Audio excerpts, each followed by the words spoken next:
Barbies and Kens. Welcome back to this channel. If you're new here, my name is Gab and I like to put out random videos of my everyday life. Here's another one at you. Here's an awesome one at you. A long time ago, I did a live stream where I took apart a freaking Furby and I ripped the skin off and stuffed it and made it into a stuffed animal. Look how weird this looks. Thumbnails, right? I'm a loser. Okay. Well, it looks so weird. That's why I'm like... And, can I just say before anybody jumps on and takes this idea, I looked all over the internet and I've never seen this idea anywhere, so, I'm the first one to do it. Don't steal my idea, I'll freak out. But yeah, this is what it looks like. It's amazing. This one is a limited edition Furby for Halloween. I will have this for sale on my page. Hurry up though, they do freaking go quick, I'm not gonna lie. I'm going to show you in this video today how to rip the skin off, stuff it, and do all that sorts of fun stuff. And if you're not into that, there are more of these to come, so you could just DM me on my Instagram, Little Sweet Sales, and let me know if you want one, what kind or color you're looking for, and go on a waiting list to get one. But yeah, this is going to be for sale. It's adorable. The eyes open and close, and today I'm going to show you how to make one. So without further ado, let's get started. Oh, and if you're not already, become a Barbie or a Ken, subscribe down below, and yeah, let's jump into it. So I ordered the other day off of a Facebook page I'm a part of, which I'll leave in the description box down below, called Mike's Dev Formats. But I got in the mail this non-working and Furby. That's what the buyer did tell me. It was non-working, and you could even see the bottom part is coming out. So I got this non-working Furby, and what I'm going to show you today is how I make my homemade Furby stuffed animals. So first what we're going to do is take an X-Acto knife, and we're just going to cut right along where the white part is and where the mechanicalism is on the inside.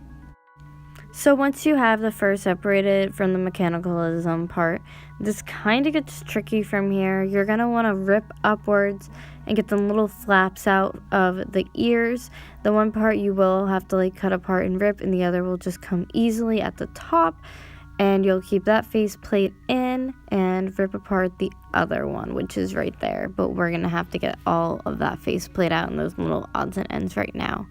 So pretty much what I did was take a scissor, which be very careful when you do this, and my X-Acto knife, and just trying to take apart anything on the inside to rip apart the eyes and the nose. Like I said, this part is tedious. It's very difficult to do because if you rip anything for the eye sockets or for its little beak, you're pretty much ruining the whole Furby, and you won't be able to have moving eyes or be able to put the beak the way it's supposed to look. So this is kind of critical, just watching like where you're cutting into, or like what leads to what when you're ripping it apart, because some things just snap and break. It's very hard to get this stuff apart, as you can see in the video. If you become successful from that, this is what it's going to look like. Also, if you're under 18, don't do this. I just don't advise it because it's probably not a good idea. I don't feel like having anybody getting hurt. So here is the actual like stuffed animal part of it that we're going to be working with its little faceplate inside. We have its little eyes. We have the eyes itself, the lids and all that. And then the little metal bar that goes with the eyes.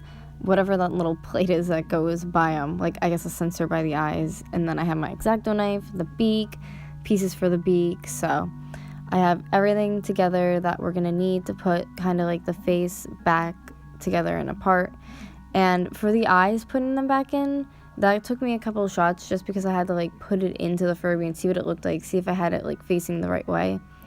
But once I did figure out what I was doing, I put them together. As you can see, I'm pushing the metal bar through, and I took a glue gun and I just shot glue on each side of the eyes to keep that in place, you know, so they don't move or anything. So once you have that together, this is what it's gonna look like. I'm gonna show you. There we go. Oh, the eyes are looking nice. They are in. They're kind of wonky just because I'm doing a placement test to see how they look in the stuffed animal, but those look good.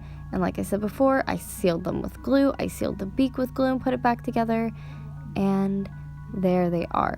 So once I sealed them with glue, I let them sit And I kind of just like snugly put them back into the faceplate on the stuffed animal and then glued those into place with some E6000 and stuff. And you just have to watch the gluing process too, because it can seep in and then make it that you can't open the eyes, and the eyes get all full with the glue, and then you just ruin the eyes of your stuffed animal. So it's just watching what kind of glue and different things that you use. So once you have that in the place and it's all dried and sealed, you're going to want to start with the ears and fixing them, because you had to make that little tear to get them apart from the actual mechanical part, like I showed you before. I hope this is all making sense. Anyways, so I'm just taking my string right now and I'm putting it into the stuffed animal and just making like a pretty basic, I don't know, stitch to just close up that little hole where the ear was and to put the ear back together. And I did that on both sides. Then of course underneath you want to seal in that part, so you could use any color fabric, or felt is preferably what I use. Cut the circle or the length that you need, and there is mine, and I sewed it all around. I left a little incision to put as much fluff as I wanted to, and there I am fluffing it. I ended up sewing that close, and look how freaking stinking cute it is. Adorable. His little eyes open and close, and he is ready for some Halloween fun. So if you guys like this tutorial and little video, please thumbs it up, subscribe and share, and I'll see you on my next. I love you. Bye guys.